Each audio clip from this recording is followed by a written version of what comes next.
Carta de Paulo aos Filipenses, capítulo 4, do verso 1 ao 7, a palavra de Deus diz assim: Portanto, meus irmãos amados e muito saudosos, minha alegria e coroa, sim, amados, permanecei deste modo, firmes no Senhor. Rogo a Evódia e rogo a Sintique, pensem concordemente no Senhor.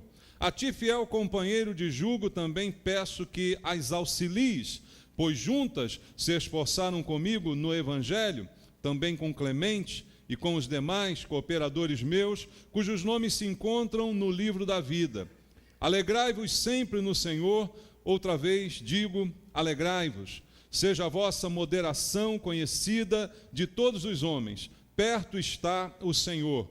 Não andeis ansiosos de coisa alguma, em tudo, porém, sejam conhecidas diante de Deus as vossas petições pela oração e pela súplica, com ações de graças. E a paz de Deus, que excede todo o entendimento, guardará o vosso coração e a vossa mente em Cristo Jesus. Amém. Ó Senhor, bom estar diante da Tua palavra. Bom essa manhã podemos ouvir a Tua voz mais uma vez. E é isso que nós queremos, é isso que nós precisamos, Pai.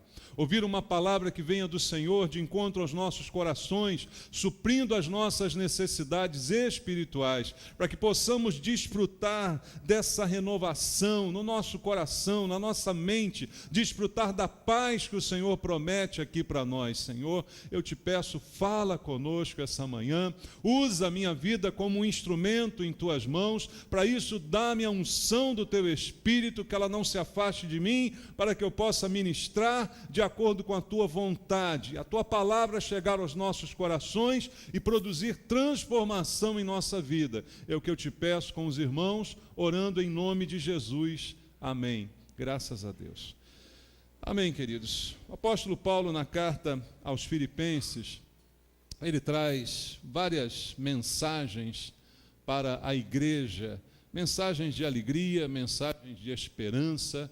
A carta aos Filipenses é conhecida como uma carta de alegria, porque Paulo repete vários pontos da carta, a essa ordem da gente se alegrar no Senhor.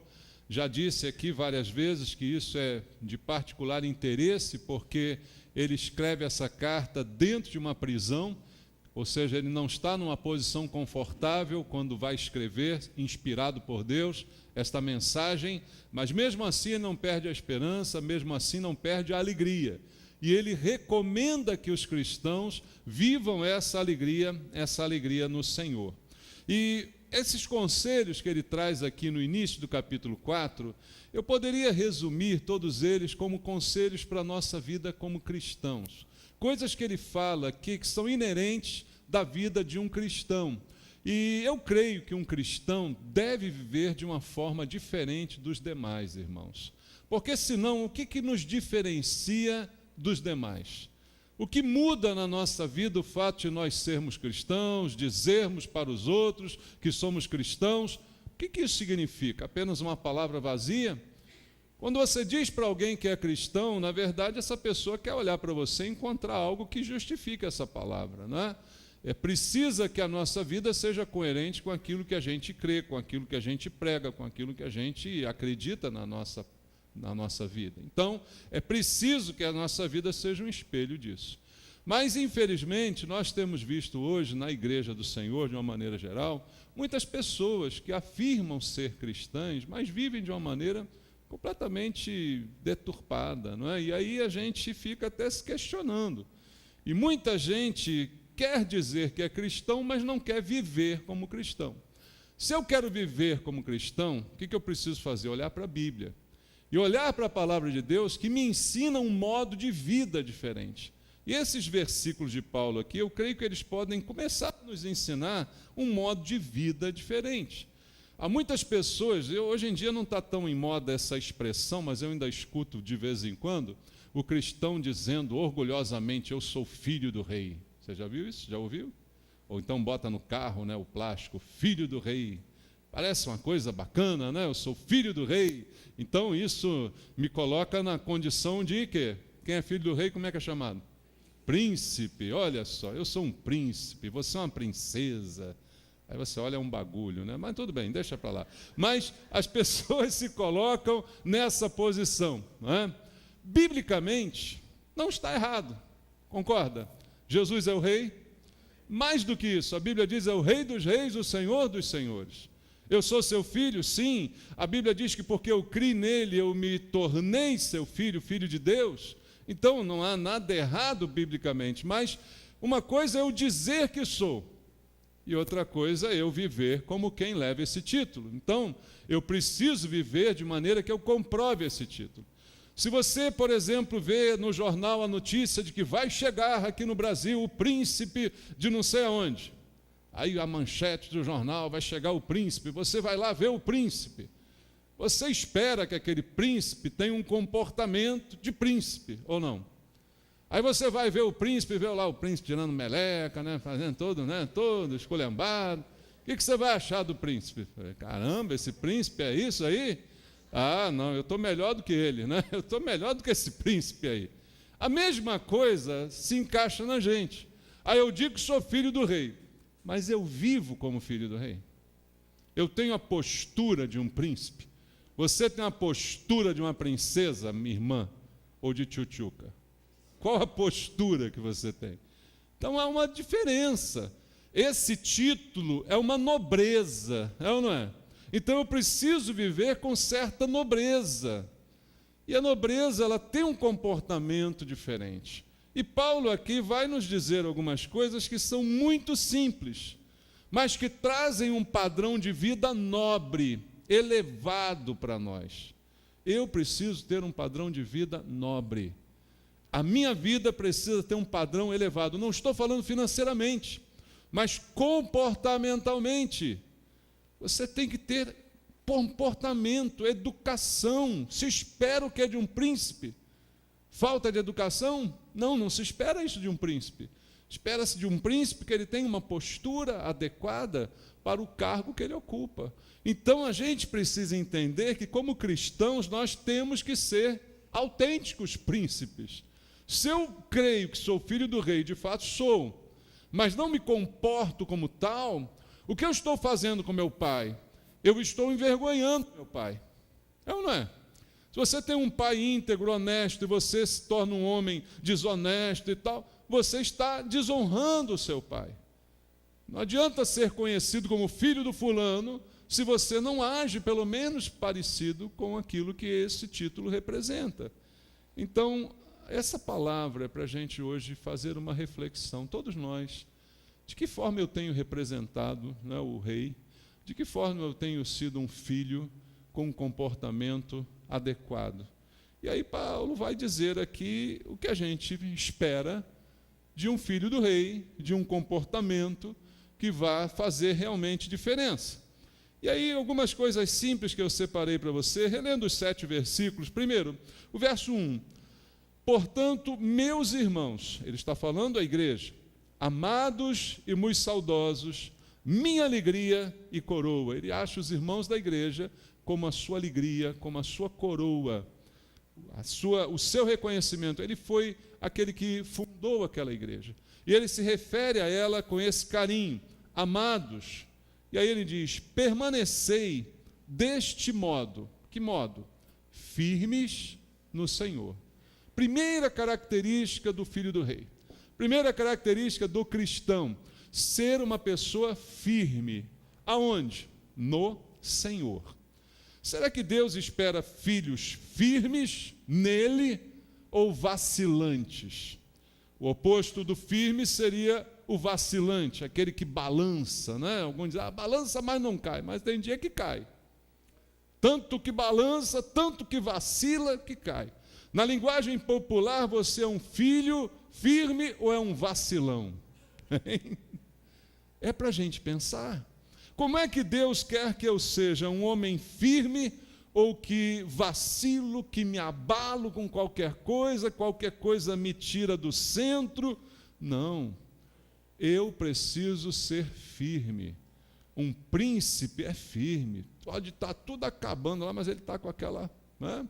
Aquela postura, porque ele está firme na sua posição. Em Provérbios capítulo 18, veja só, Provérbios 18, verso 14, há uma palavra aqui sobre esse assunto. Provérbios capítulo 18, verso 14 diz assim: o espírito firme sustém o homem na sua doença, mas o espírito abatido, quem o pode suportar? Veja,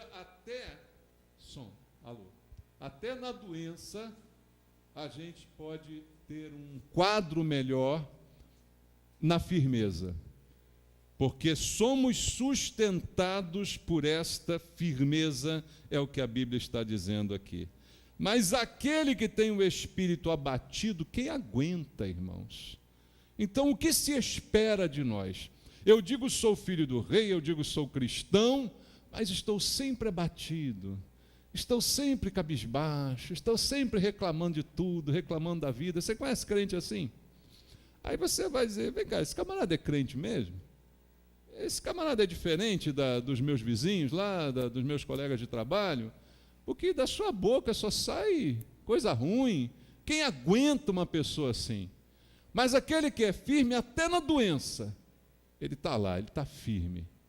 Ele até na hora da dificuldade maior, ele permanece firme no seu propósito. E olha mais o que a Bíblia diz sobre essa firmeza em Isaías, capítulo 26, do versículo 3 ao versículo 4.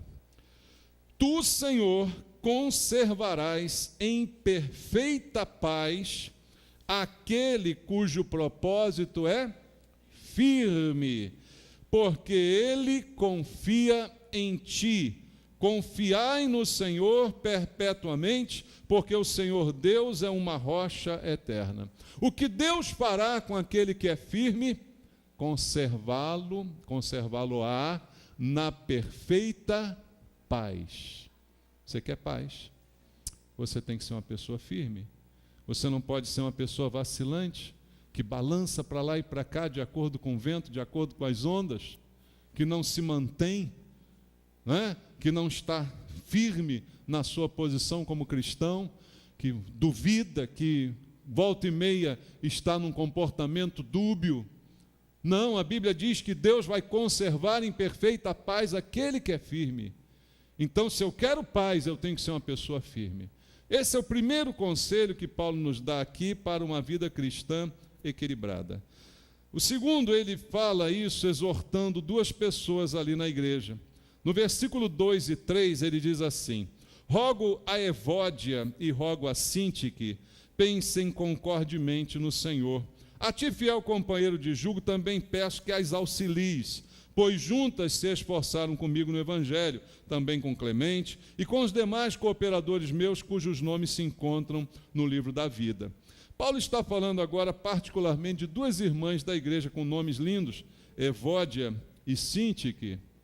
Boa ideia para você dar para os seus filhos, aí a sua filha que vai nascer, você pode botar Evódia e Sintique, né? Mas existiam essas duas irmãs na igreja. E pelo que ele diz, essas duas irmãs eram uma bênção. Dá para perceber isso aqui? Ele diz, olha, no versículo 3, elas juntas se esforçaram comigo no Evangelho, elas ajudaram o apóstolo Paulo, foram cooperadoras com o apóstolo Paulo, também ajudaram Clemente e os demais cooperadores meus, cujos nomes se encontram no livro da vida. Você vê duas mulheres que eram bênção, mas agora elas estavam vivendo um atrito entre elas. E aí Paulo diz assim, olha, eu rogo a elas que elas pensem concordemente, pensem em concordância no Senhor. Pelo que Paulo está pedindo? Ele está pedindo pela unidade. Irmãos, filho do rei vive em unidade. Filho do rei que é bênção, que é abençoado, tem que viver em unidade. Não adianta, Paulo podia ter se dado por satisfeito. Elas me ajudaram muito, né? Elas cooperaram comigo, com Clemente. Agora deixa elas se engalfinhando aí, não tem problema nenhum.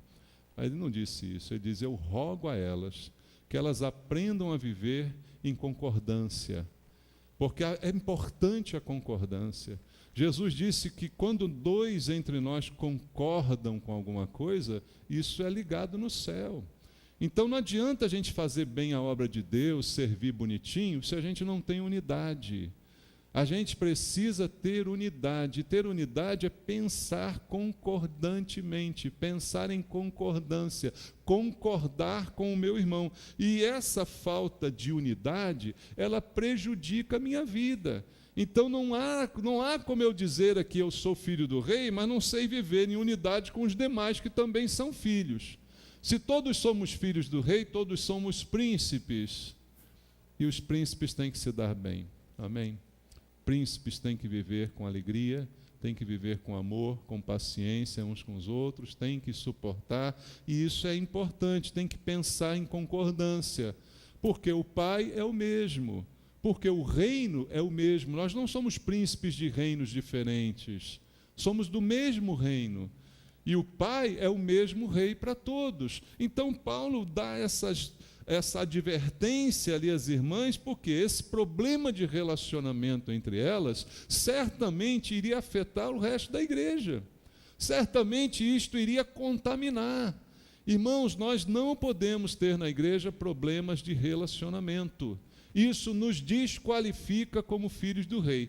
Nós podemos até ter alguns desentendimentos momentâneos, temporários, porque somos humanos, temos pensamentos às vezes contrários, mas a Bíblia diz que eu preciso entrar em acordo com o meu irmão. Diz ou não diz? A Bíblia diz até que se eu vier trazer uma oferta e me lembrar que eu tenho alguma coisa contra alguém, que eu tenho que deixar de lado a oferta, primeiro ir lá me reconciliar para depois ofertar. Veja como essa falta de entendimento impede até que eu oferte ao Senhor. Torna a minha oferta deplorável, torna a minha oferta não aceitável. Se tem alguém na igreja com quem eu não falo, se tem alguém na igreja que eu não vou com a cara dele, se tem alguém na igreja que eu discordo, que eu fico pelos bastidores pichando para os outros, isso impede que eu seja um filho do rei. Isso impede que eu seja um cristão, isso impede que eu oferte ao Senhor. Deus não aceita meu dízimo nem minha oferta. Eu posso até dar, mas Ele não aceita, não é para Ele que eu estou dando. Porque, em primeiro lugar, Ele quer que eu me reconcilie. Então, Paulo disse, vocês são uma bênção, minhas irmãs, Evódia, Sintique, mas vocês têm que pensar de acordo uma com a outra. Vocês não podem continuar com essa briguinha de vocês. Vocês não podem continuar com essa picuinha. Vocês são crentes ou são o quê? Mais ou menos isso, né? Que Paulo foi mais educado aqui, né? Eu acho que eu já chutaria mais o balde. Mas ele falou assim, né? Eu rogo a vocês que comecem a pensar. Irmãos, isso não é para Evódia e Sintique só, não. Isso é para mim e para você. Não pode ter alguém que aconteceu, outro dia me feriu. A gente vai se ferir, irmãos. Isso aí é parte da vida. Sem querer, às vezes você pisa no pé de alguém, às vezes pisa querendo, né? Às vezes foi sem querer querendo, igual dizia o Chaves, né? Mas acontece, eu tenho que ir lá e tenho que... E aí, meu irmão, vem cá, o que está vendo aí? A Bíblia não fala isso, a Bíblia dá todas as instruções. Você tem alguma coisa contra alguém, vai a ele e fala com ele. Se ele te ouviu, ganhou teu irmão. Se não te ouviu, chama outro, vai contigo. Não te ouviu, chama os presbíteros.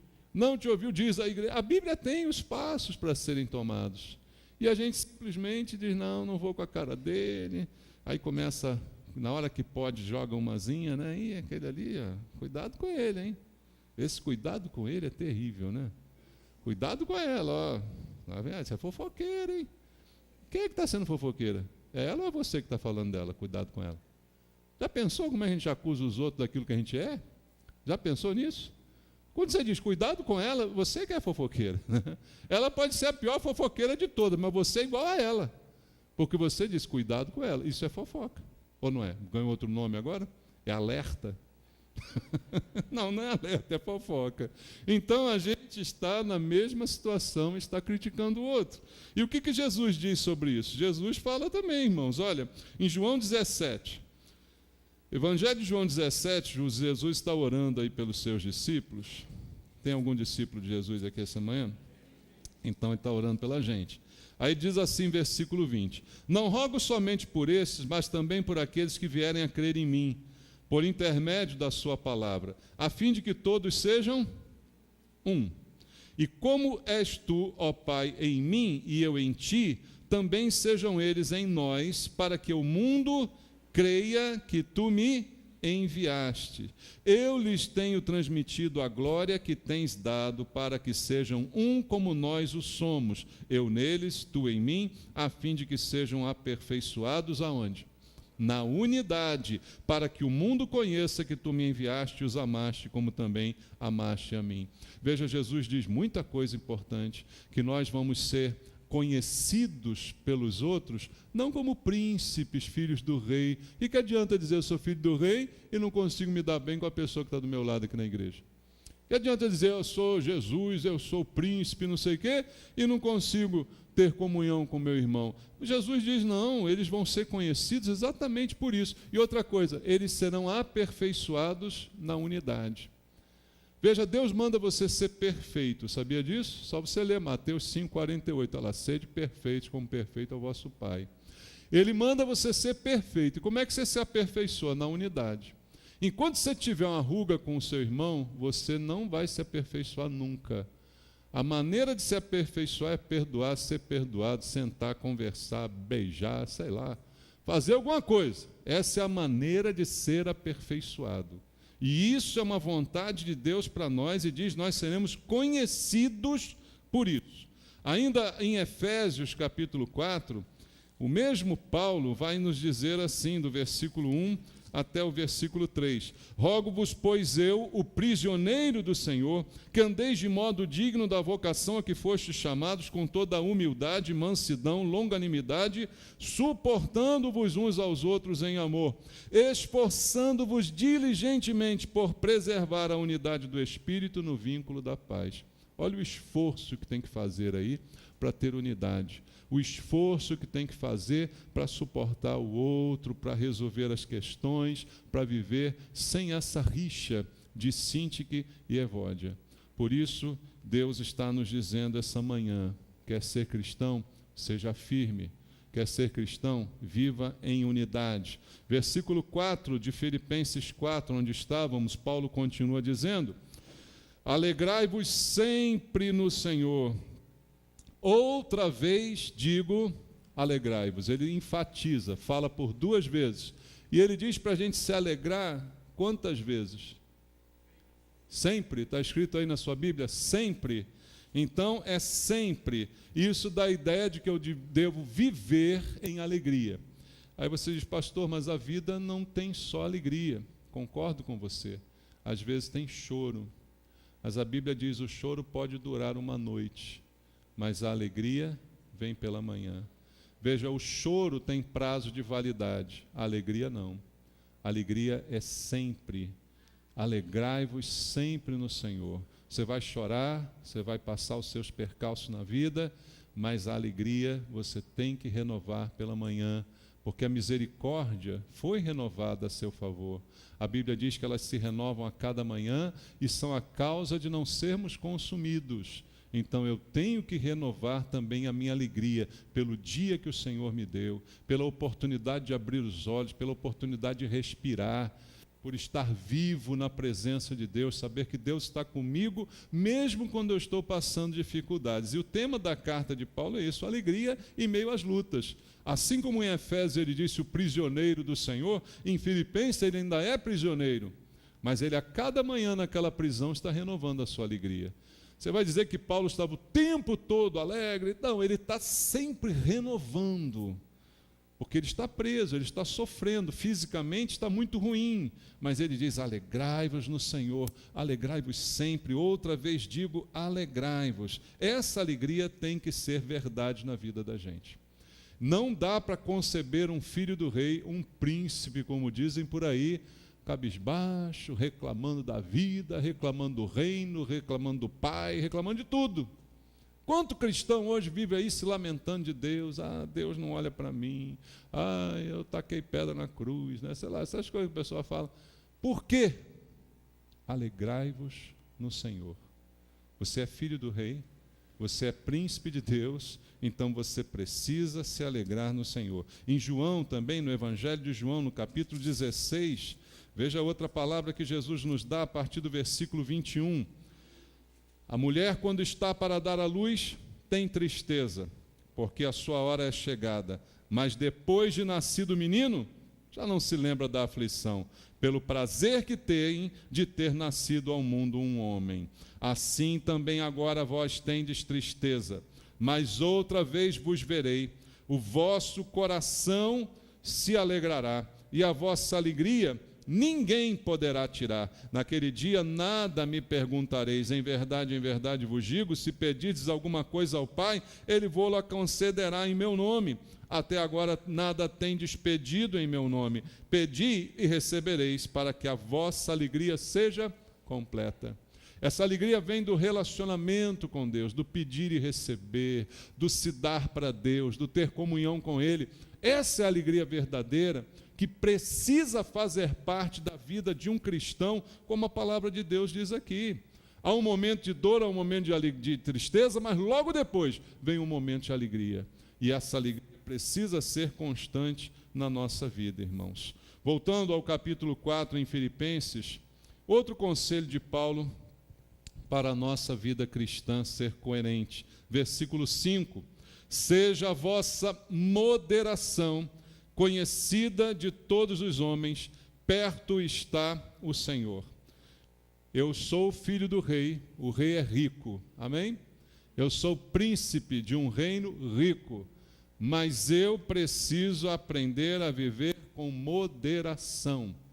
Há uma ordem de Deus aqui para nós, a vida com moderação. E essa moderação é que tem que ser conhecida. Veja, é o contrário do que diz a teologia da prosperidade. A teologia da prosperidade diz que você é filho do rei, que você então tem que ter tudo e mostrar para as pessoas através do que você tem que Deus está contigo. Então ela diz assim, olha, se você tem um carro bacana, se você tem uma casa bacana, é isso que comprova que você é filho do rei. Não, a Bíblia está dizendo ao contrário. O que comprova que você é filho do rei é que você vive em moderação. Ser moderado em todos os sentidos que essa palavra possa ser representada. E essa moderação, sim, conhecida diante das pessoas. Ou seja, vão ver que você é o filho do rei, é o príncipe, porque vão olhar um comportamento distinto em você, nobre em você, que vem de uma moderação. Veja, o sentido aqui do texto é prudência, irmãos. Abra a Bíblia em Mateus capítulo 10. Vamos ler Mateus capítulo 10, versículo número 16. Mateus capítulo 10, verso 16 está escrito: eis que eu vos envio como ovelhas para o meio de quem? De lobos. Sede, portanto, prudentes como as serpentes e simples como as pombas. Esta prudência tem muito a ver com a moderação que o Senhor falou através de Paulo ali. Essa prudência é o significado dessa moderação.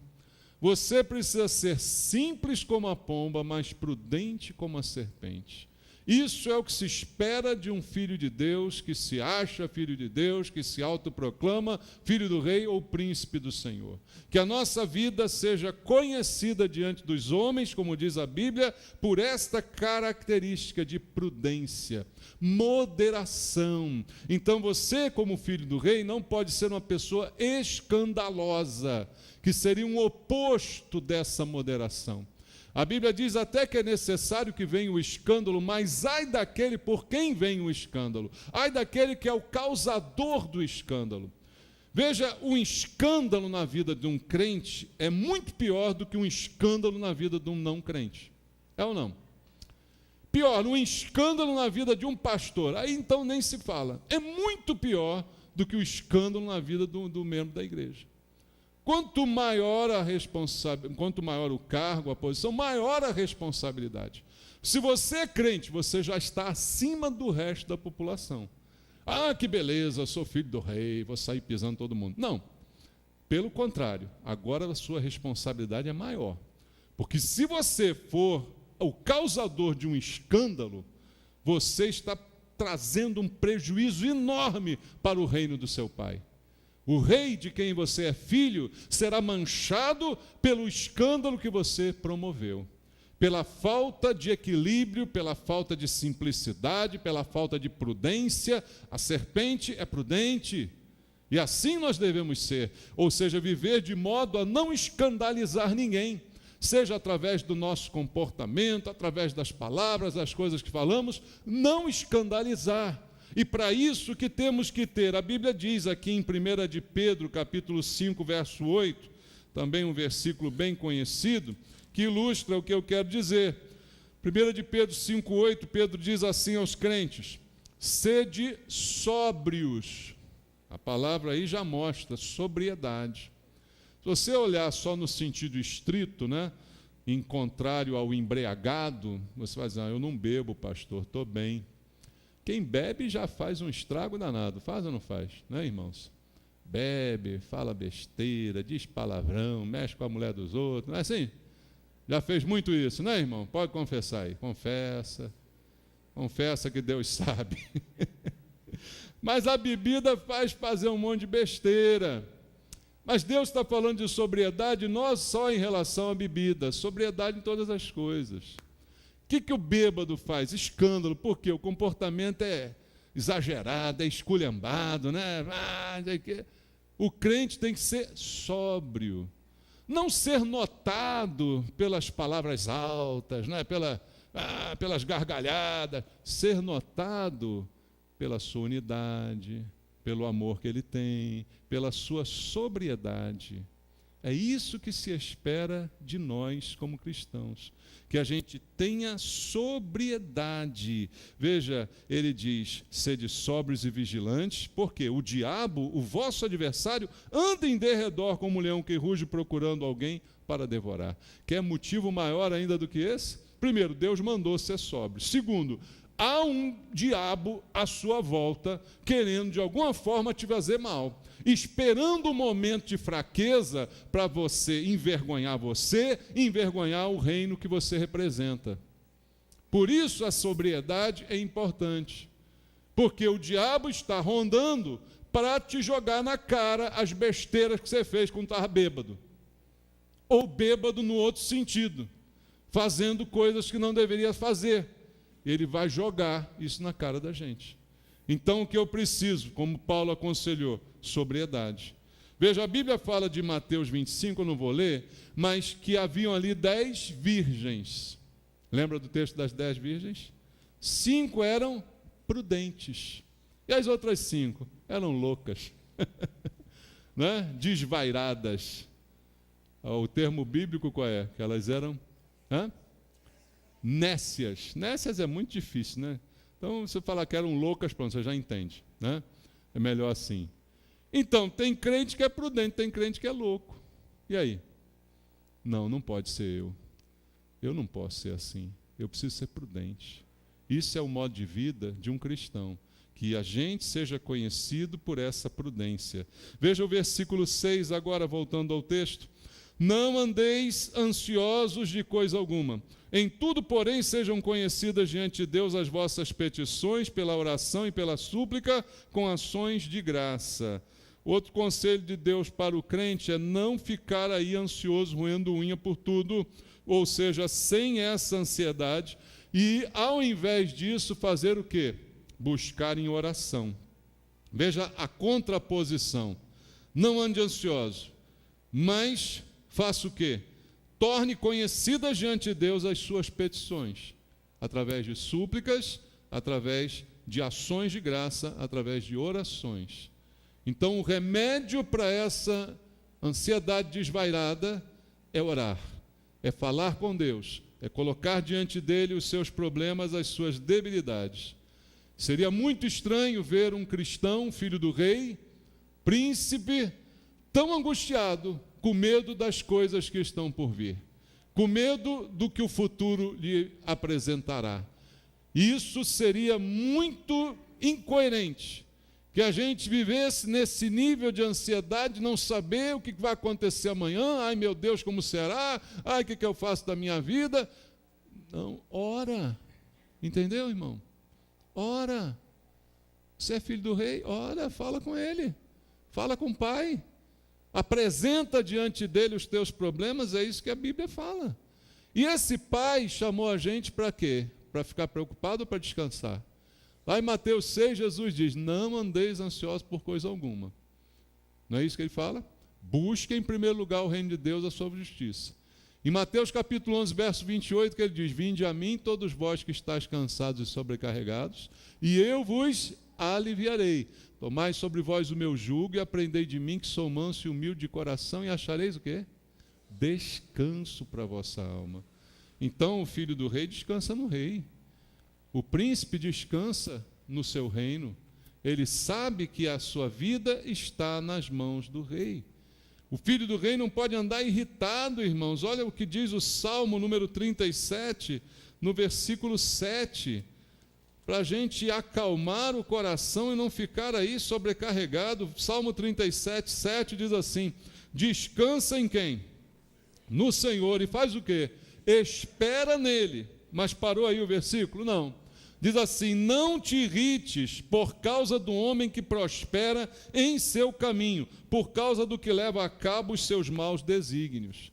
Veja, a Bíblia diz que muitos de nós, além de não descansar e não esperar em Deus, ainda ficamos irritados com os outros que prosperam na nossa frente, com os outros que são supostamente abençoados antes de nós.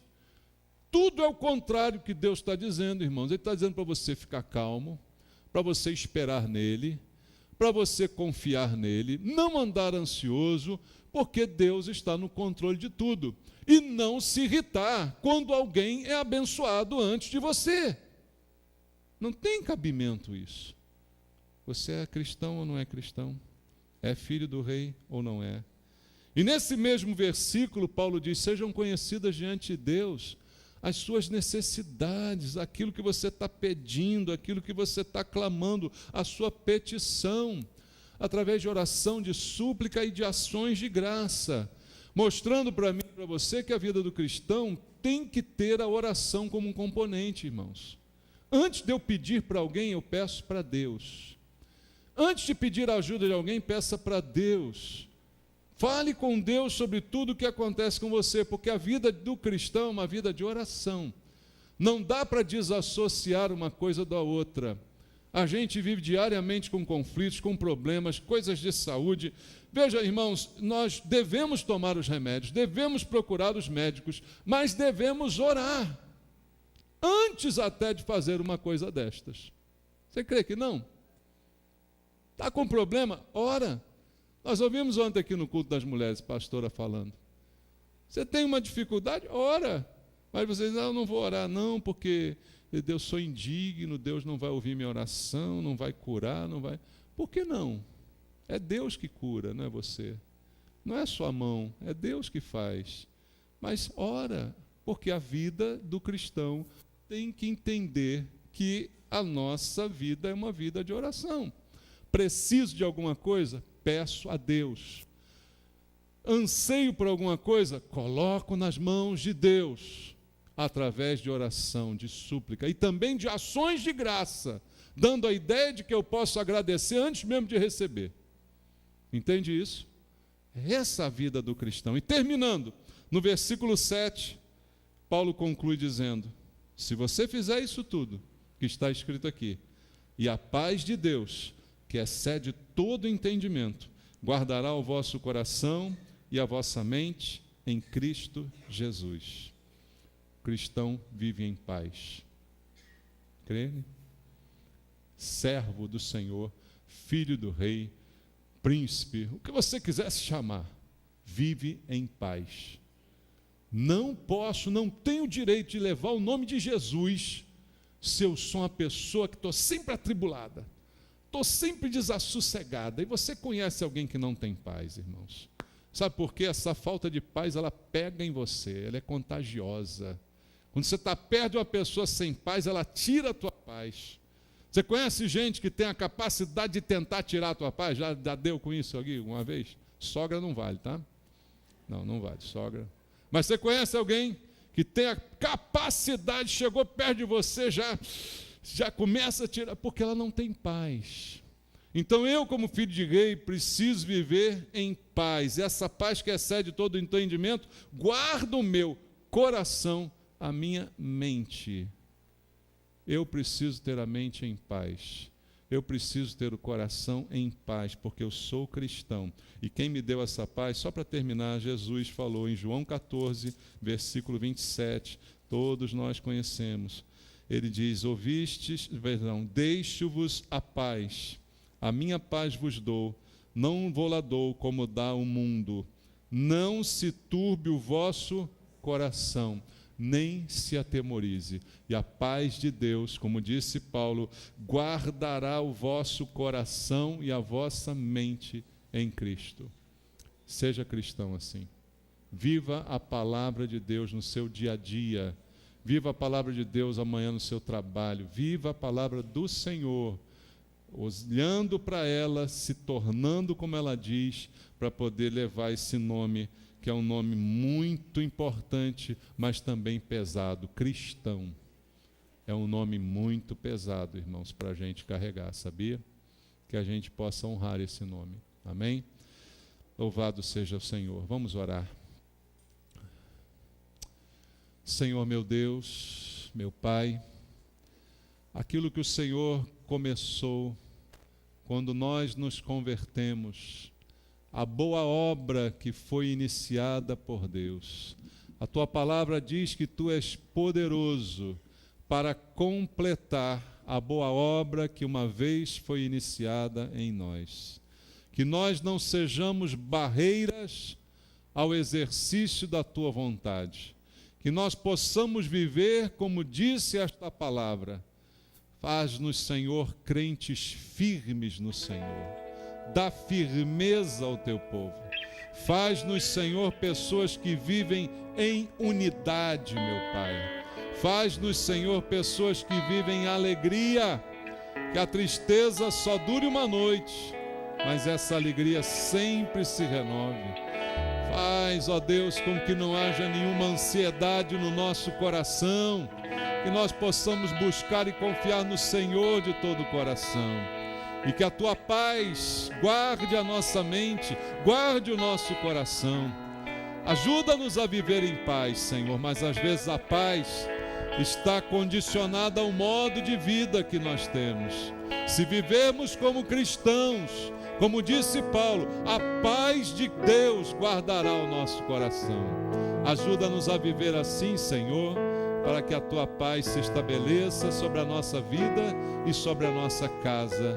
Eu te peço, abençoa meus irmãos, abençoa as famílias da igreja, Pai, renova a nossa mente essa manhã, em nome de Jesus. Amém. Deus abençoe. Vamos louvar ao Senhor.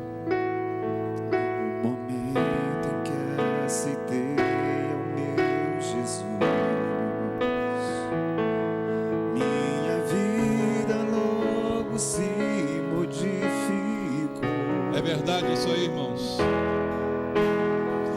Encontrei a paz, encontrei o amor, e hoje já não sinto mais rancor.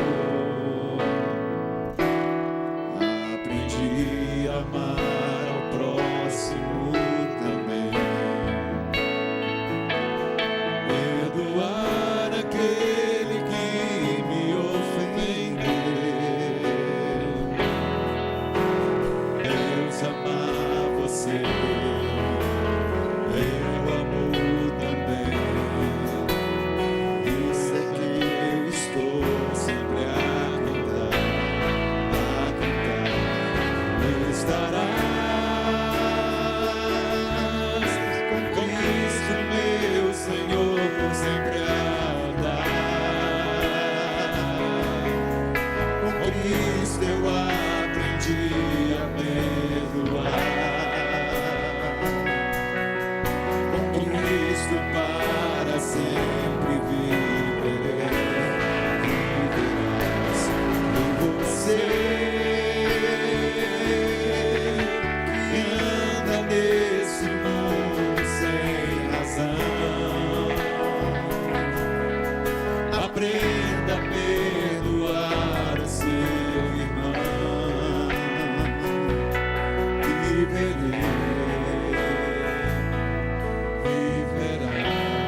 cantou aqui?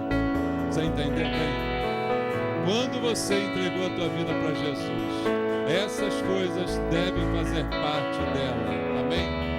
Só que eu estou achando vocês muito parados aí nessa música. Nós vamos cantar de novo. Quando chegar aqui na parte que diz Deus ama você, você vai me obedecer. Você vai sair do seu lugar. Vai procurar uma pessoa que você não conhece, que não veio com você, e vai dizer, Deus ama você e eu amo também. E se você fez mal a alguém, você vai chegar perto da pessoa e dizer, me perdoa, e eu vou te perdoar também. Está desafiado aí, faz se quiser, tá bom? Mas vamos louvar o Senhor.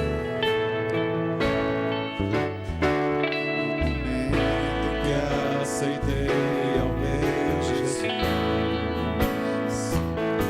minha vida logo se modificou. Encontrei a paz, encontrei o amor, e hoje já não sinto mais rancor. Aprendi a amar ao próximo também. Vai lá, vai agora lá, vai falar com seu irmão. Ele que me ofendeu. Deus ama você, Deus ama você. eu amo também, porque Deus me capacita a amar. Por isso é que eu estou sempre a cantar.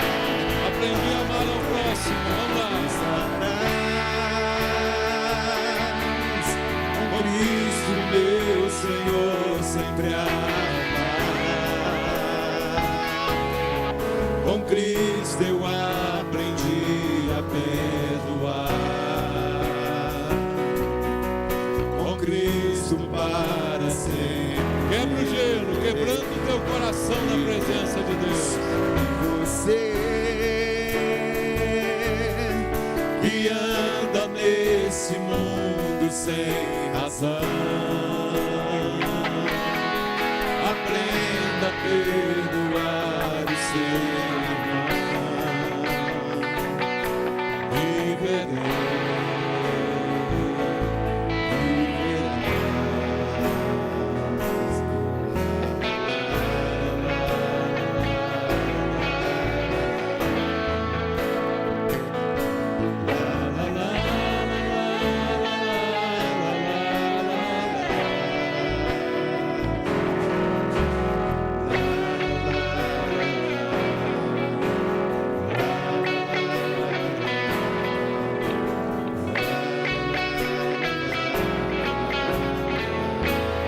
Glória ao teu nome, Senhor.